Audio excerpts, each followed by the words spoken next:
Yep. You already know what we're about. Aswand Cruickshank, your one and only Move Swiftly speaker, checking in for a daily Move Swiftly thought, giving you a perspective on teamwork that you will not get anywhere else. My goodness. All right, yesterday I was at the gym at LA Fitness, and I put 225 on the bench. 225 on the bench. Normally, those are like my heavy lifting days because I don't lift as much now that I don't play. I'm more of a cardio guy, but at least 3 to 4 times a week, I like to go heavy to make sure my upper body strength maintains and things of that nature, right?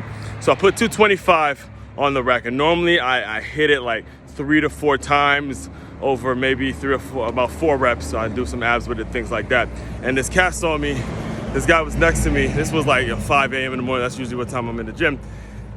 He was right next to me. He was doing some machine weights, and he looks at me. He goes, I'll spot you, man. I got you. I'll spot you. All right. And I'm like, you know what? And what I said to myself mentally, I'm like, you know what? Just because you said that, I'm going for 5 reps. Don't touch it. Do not touch it. I'm going to try to hit 5 reps, and I knock out the 5 reps. And just doing that in itself brought me back to one of the greatest strength coaches ever. The GOAT, one of the GOATs. I'm reluctant to call him the GOAT, but in terms of in fact, if you're talking about just East Coast, up north, Northeast football and things like that, Coach Dwight Gold. Dwight Gold is considered by many as the GOAT, the greatest of all times when it comes to strength coaches. Now, luckily, I had the opportunity to be coached by him in the off season because his sons, Tommy and Deej, were at Good Counsel. They were seniors at Good Counsel when I was a sophomore, and Coach Gold would come in and he would run the workouts for us and things like that, right?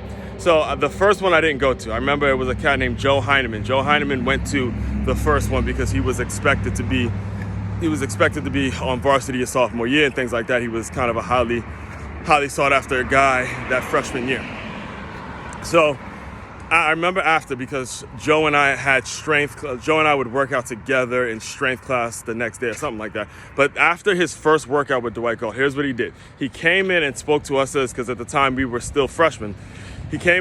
Joe came in and talked to us as freshmen. He goes, look, when I'm on the bench, here's what I want you to do. I don't want you to put your whole hand under the bar. I don't want you to put your whole hand under the bar to help me up when I'm struggling. Just put 2 fingers just like this, put a finger just like this, don't touch it, just put a finger like that. If you see me struggling, put a finger like that, and then see me get it up.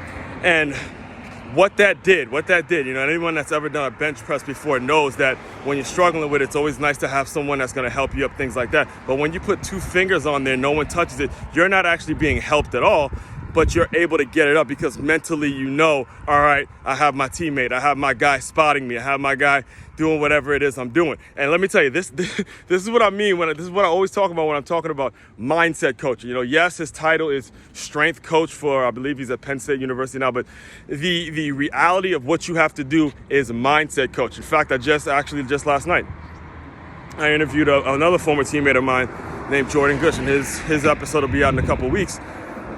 And he is currently a trainer. He's currently a trainer in Bradenton, Florida. And we were talking about that same thing. Alabama has the best strength coach, Coach Cochran. Pay him a very, very handsome salary because the strength coach helps your players develop that mindset. And when it comes to my business, when I'm talking about plus LY, lift yourself, you get skilled, well-informed front team, always use that example of football players, football teammates, everyone, not just football players, just athletics in general, how they lift together, they work together, they're able to lift each other up during those trying times, during the off season, things like that. And that's kind of what I want you guys to understand. This crosses over into every single industry, every single organization, every single place of employment in life. You gotta have a group of people that are willing to lift each other up, mentally get each other there, mentally help each other as they're lifting, all right?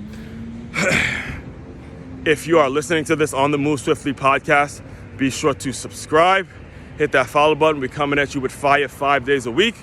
Also, makeyourmove.com. That's MakeYamove.com. It's a one-stop shop for all of your literary needs, your plus LY merch. You see it, rocking it. And the ROI hiring seminars and the Move Swiftly workshops, everything. And you can actually become a member of my fundraising team. I'll be building fundraising teams year round. I know it says for the Dolphins Cancer Challenge, but actually I've expanded it to, just doing it every single day. I'm at a different 5K or 10K every single week, all right? So if you want to join my fundraising team where we do it every single week, now we're talking business. Now we're making things happen, all right? Aswand Cruickshank, your one and only Move Swiftly speaker, checking out. You guys continue to move swiftly. We will talk more soon.